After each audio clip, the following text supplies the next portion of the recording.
Wagwan traders, yeah, the traders here again, man. Alright, so just want to give you an update as to what's going on with Muln. And also, I'm going to give you guys a couple bonus stocks that you can kind of keep on your radar. Not for you to say jump in, but keep it on the radar for now because things are getting interesting with these stocks. So before I begin, as per usual, if you like this type of content, hit the like button, and if you want to get the early notification, I do these videos before the market open. Don't forget to subscribe.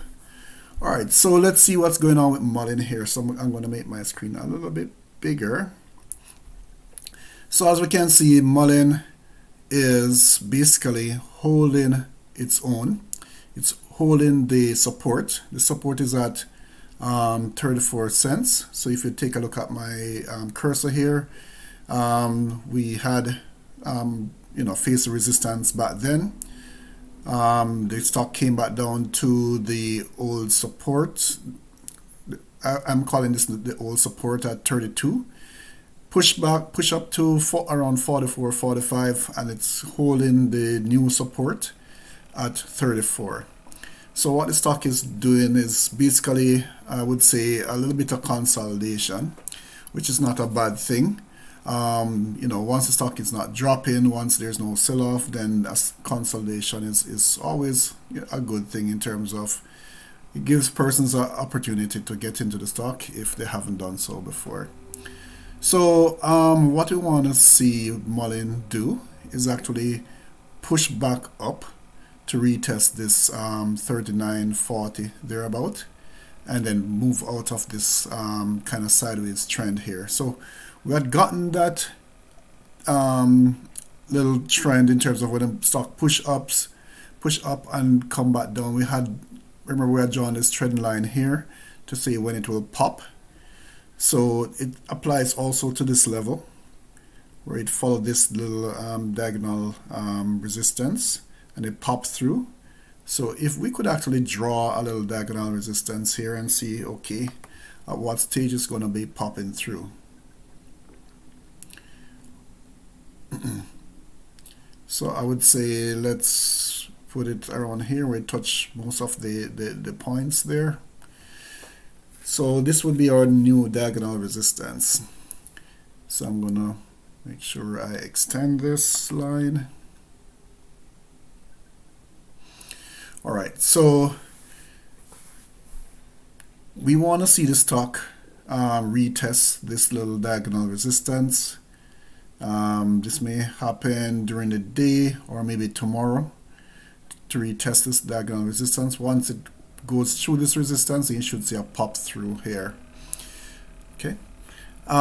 In terms of the RSI, as you can see, the RSI came down to the oversold territory, pushed back up to the neutral territory, and it's now coming back down to the oversold territory.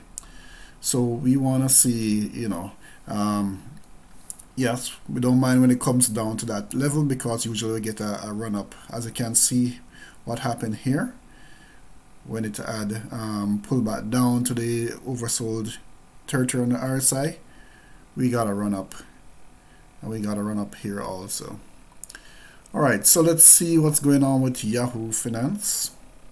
See what our market cap is saying.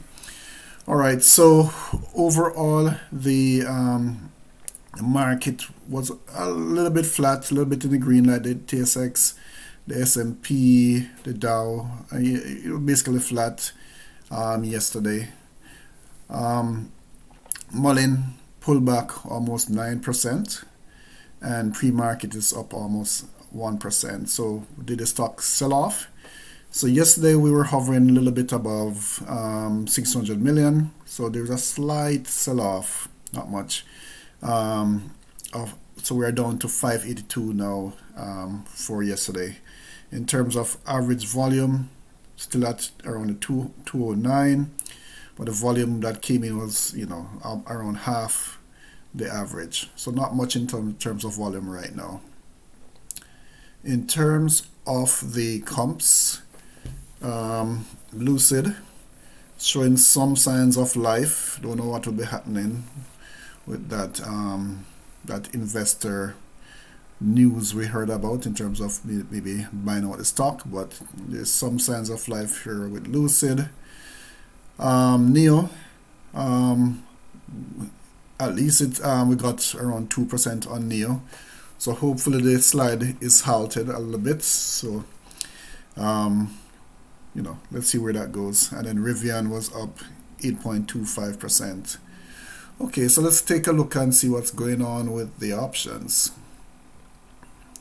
Because we always use the options to kind of gauge where we think the stock will be going.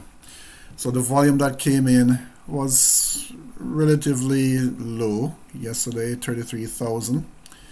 In terms of open interest for tomorrow, we're looking at 71,000, which is pretty good. So I'm thinking, as I said before, between today and tomorrow, we should see the stock moving up.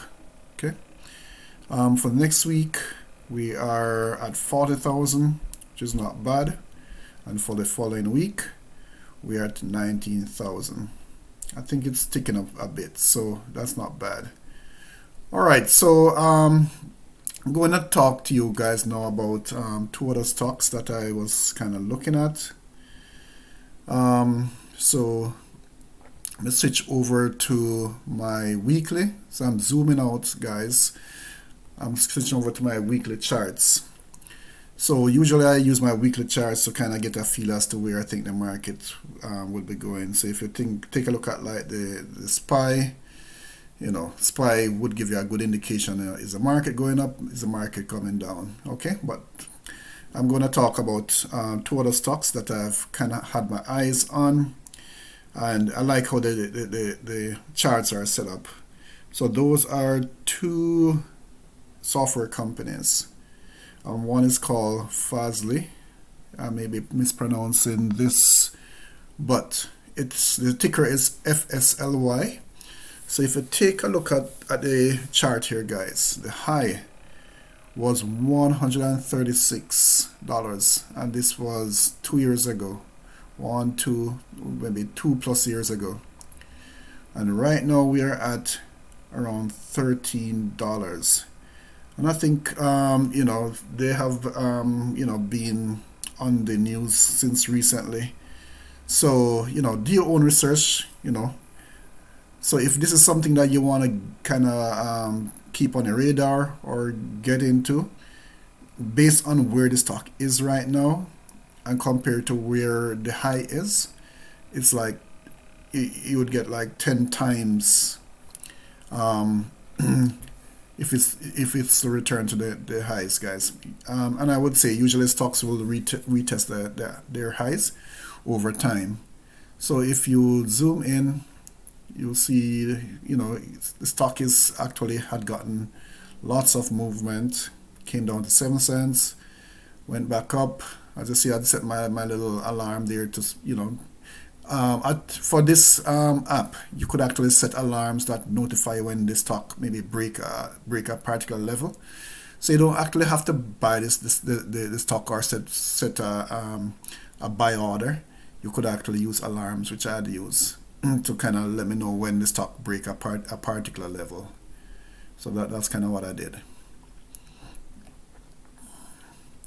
So sorry about that. So if you look here, the stock has moved up, and it's now it has really run up since maybe a past couple of days now. All right, but do your own due diligence in terms of researching any stock. The other one was Planeteer,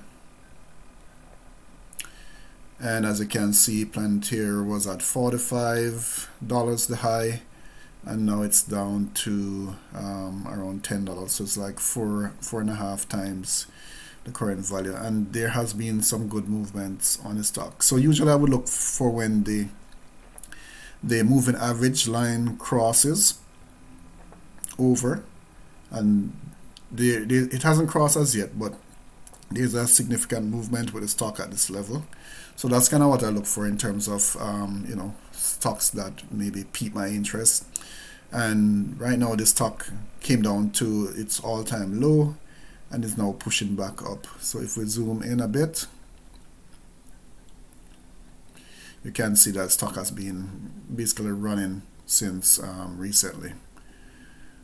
But as I said, keep it on your radar if this is kind of the type of stocks you guys want to get into in terms of long term. But not financial advice I'm giving, but just for you guys to keep it on your radar. All right, guys, so that's kind of where I am for today, guys. So as usual, if you like this type of content, don't forget to subscribe and hit that like button. Take care, guys.